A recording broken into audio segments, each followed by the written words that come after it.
Hello everyone, so this is the part 2 of the Indian mental health act. तो इस video में हम लोग स्टार्ट करने वाले हैं चैप्टर 4 से, जिसमें था एडमिशन। ठीक है, तो जो एडमिशन होता है वो 3 बेसिस पे होता है। सबसे पहला होता है वॉलेंट्री बेसिस पे, जैसे कि इसमें पेशेंट खुद से आ रहा है, तो यह आता है सेक्शन 50 एंड 16 के अंदर। दूसरा क्या हो जाएगा, एडमिशन अंडर इनवॉलेंट्री बेसिस या फिर स्पेशल सर्कमस्टेंसेस, तो ये आता है सेक्शन 19 में। ठीक है, एक तो है वॉलेंट्री बेसिस पे, एक है स्पेशल सर्कमस्टेंसेस। तीसरा आ जाता है एडमिशन अंडर अथॉरिटी या फिर ऑर्डर।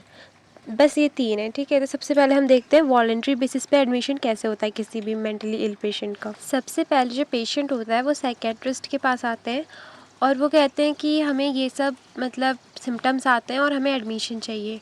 या तो ये हो सकता है, या फिर अगर पेशेंट माइनर है तो उस केस में पेशेंट खुद से अप्लाई नहीं कर सकता। उस केस में उनके जो गार्जियन है वो अप्लाई करेंगे। माइनर मतलब जो 18 से नीचे है।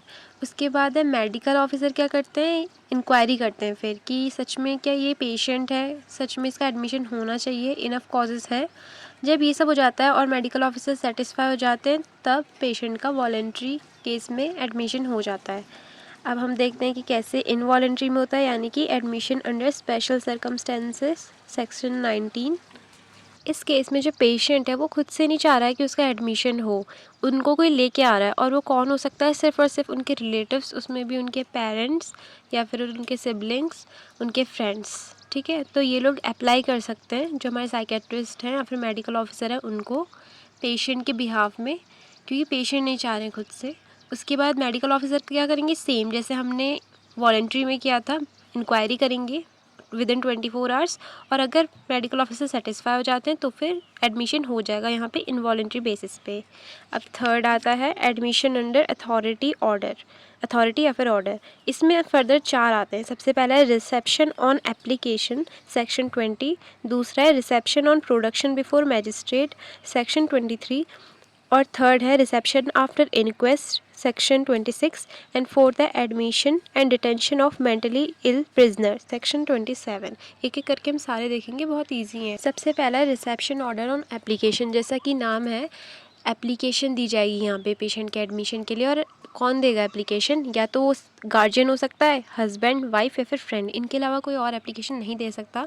साथ में उन लोगों ने उस पेशेंट को विद इन 14 डेज़ के अंदर देखा हुआ होगा। ठीक है, नहीं तो नहीं हो सकता। पता चल रहा है कि अभी 2 हफ्ते तक भी नहीं देखा था पेशेंट को और सीधे एप्लीकेशन फ़ाइल कर दी है ना, तो फिर एक यहाँ पे टाइम पीरियड दे रखा है 14 डेज़। इसके अंदर वो पेशेंट के साथ रहे हों, उनको पता हो सब। साथ में उनके पास 2 मेडिकल सर्टिफिकेट भी होने चाहिए, जो कि मतलब ये बता रहे हैं कि हाँ पेशेंट मेंटली इल है। तो ये सब वो जाके किसको देंगे, मैजिस्ट्रेट को। अब मैजिस्ट्रेट क्या करेंगे, वो कंसेंट लेंगे जो मेडिकल ऑफिसर है उस साइकेट्रिक होम के या फिर साइकेट्रिक हॉस्पिटल के, उनसे कि पेशेंट का एडमिशन हो जाए, और फिर उनका एडमिशन हो जाएगा। तो बस इतना ही था रिसेप्शन ऑर्डर ऑन एप्लीकेशन। और ये जो 14 डेज़ है वो है कि लास्ट 14 डेज़ में पेशेंट को देखा हुआ होना चाहिए, उनके साथ रहे होने चाहिए जो भी एप्लीकेशन फ़ाइल कर रहे हैं वो। ठीक है, अब अगला आता है reception on production before magistrate section 23।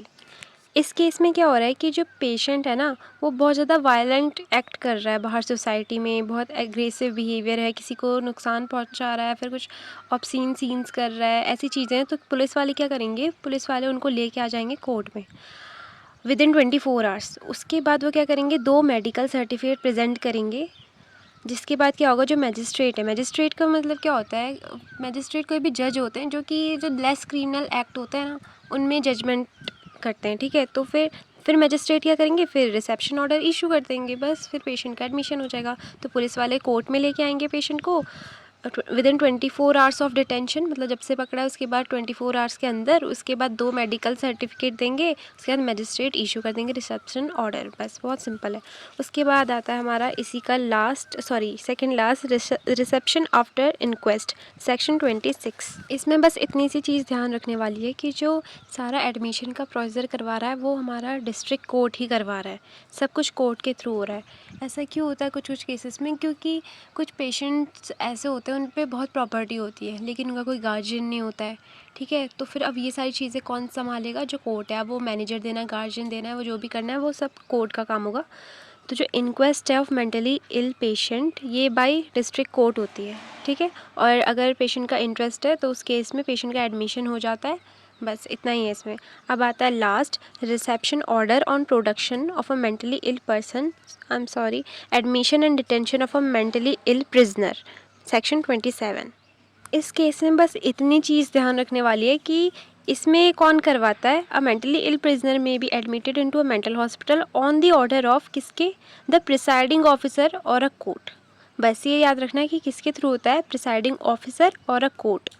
तो हमारे एडमिशन वाले हो गए, मतलब चैप्टर 4 हो गया। अब हम चैप्टर 5 देखते हैं। अब चैप्टर 5 में क्या है, डिस्चार्ज।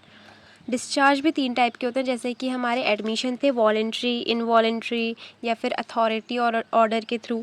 इसमें भी सेम है, वॉलेंट्री डिस्चार्ज हो सकता है या फिर इनवॉलेंट्री डिस्चार्ज हो सकता है, जिसको हम अंडर स्पेशल सर्कमस्टेंसेस भी बोलते हैं, और हमारा ऑन ऑर्डर हो सकता है। ठीक है, तो सबसे पहले हम देखते हैं कि वॉलेंट्री डिस्चार्ज कैसे होता है। ये आता है अंडर सेक्शन 18। ये कौन करवाता है, मेडिकल ऑफिसर इंचार्ज जो साइकेट्रिक हॉस्पिटल के हैं। अब उन्हें कैसे पता चलेगा, उन्हें रिकमेंड कौन करेगा कि जो पेशेंट है हाँ अब उसका डिस्चार्ज हो सकता है, वो करते हैं 2 मेडिकल प्रैक्टिशनर्स। और प्रीफर क्या करेंगे हम, जो साइकेट्रिस्ट है उस हॉस्पिटल का वो।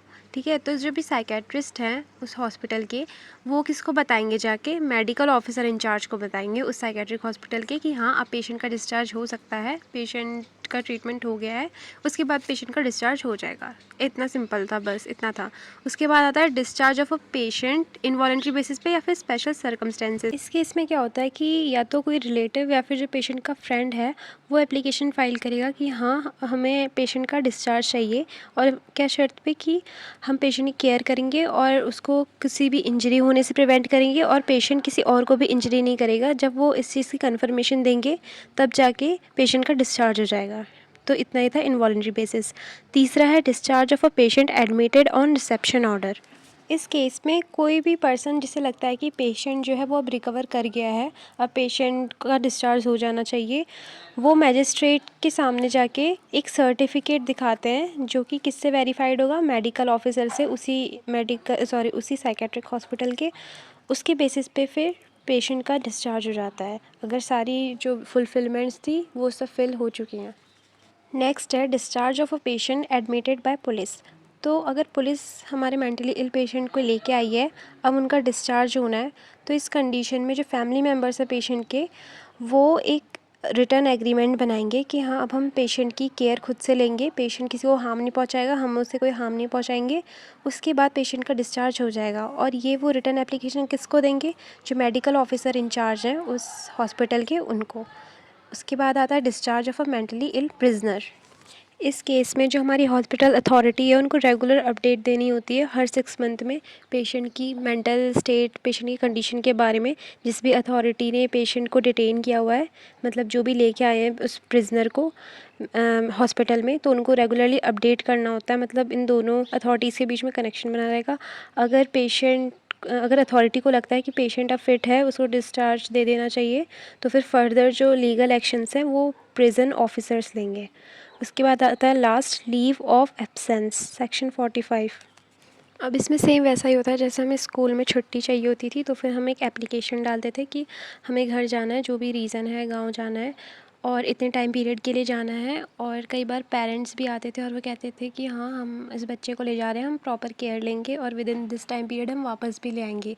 तो यहाँ पे भी सेम होता है, अगर पेशेंट को कोई फैमिली फंक्शन अटेंड करना है या फिर फैमिली मेम्बर्स के साथ जाके मिलना है, तो फिर जो पेशेंट के गार्जियंस हैं वो आके एप्लीकेशन डाल सकते हैं।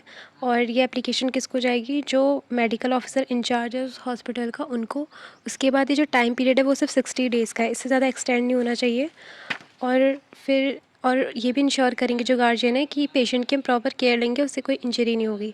तो यही था लीव ऑफ एब्सेंस। उसके बाद आता है चैप्टर 6। इसके आगे हम नेक्स्ट वीडियो में कवर करेंगे। Hope you like my video. Okay, bye.